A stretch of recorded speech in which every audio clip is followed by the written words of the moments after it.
Friends, ఈరోజు వీడియోలో మనం నెల్లూరు స్టైల్ వడల పులుసు ఎలా చేసుకోవాలో చూసేద్దాం. నెల్లూరులో చేపల పులుసు ఫేమస్ కాదండి, వడ పులుసు కూడా చాలా ఫేమస్. ఏ నాన్ వెజ్ పులుసుల కన్నా ఏ మాత్రం తక్కువ కాదు. ఒక్కసారి ట్రై చేయండి, డెఫినెట్గా లైక్ చేస్తారు.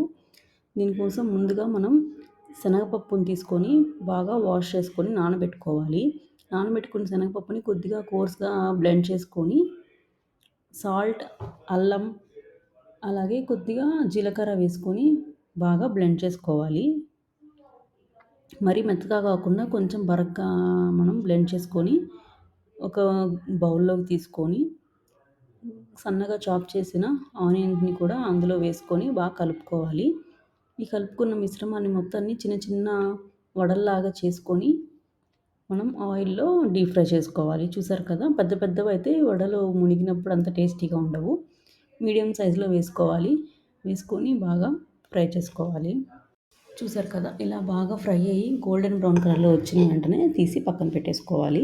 మనం పులుసు కోసం కొద్దిగా ఆయిల్ని వేసుకొని జీలకర్ర, ఎండుమిర్చి, కరివేపాకు, అలాగే కొద్దిగా వెల్లుల్లిని కూడా వేసుకొని బాగా కలుపుకొని ఫ్రై చేసుకోవాలి.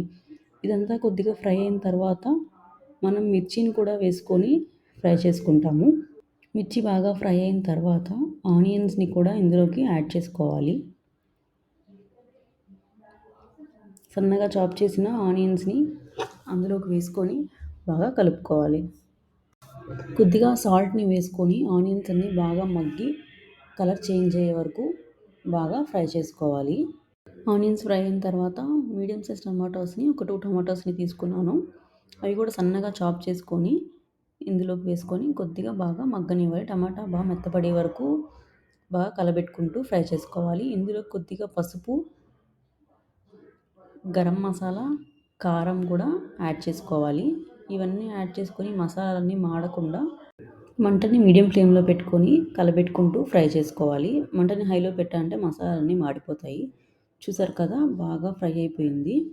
ఇందులోకి మనం చింతపండు పులుసు తీసి పెట్టుకోవాలి ముందుగానే. ఆ చింతపండు రసాన్ని మొత్తం ఇందులోకి వేసి బాగా మరగనివ్వాలి. చింతపండు రసం అనేది బాగా తెరిలిన తర్వాత మనం ముందుగా చేసి పెట్టుకున్నాం కదా వడలు, ఈ వడలన్నిటినీ అందులోకి వేసి ఒక్కసారి బాగా మగ్గనివ్వాలి. పులుసు అనేది కొద్దిగా పలచగానే పెట్టుకోవాలి. ఈ వడలు వేసిన తర్వాత మొత్తం పీల్చేసుకుంటుంది కదా, కొద్దిగా పలచగా ఉంటే తర్వాత మనం తినేటప్పటికి కొద్దిగా చిక్కబడి టేస్ట్ చాలా బాగుంటుంది. అంతే అండి, వడ పులుసు రెడీ.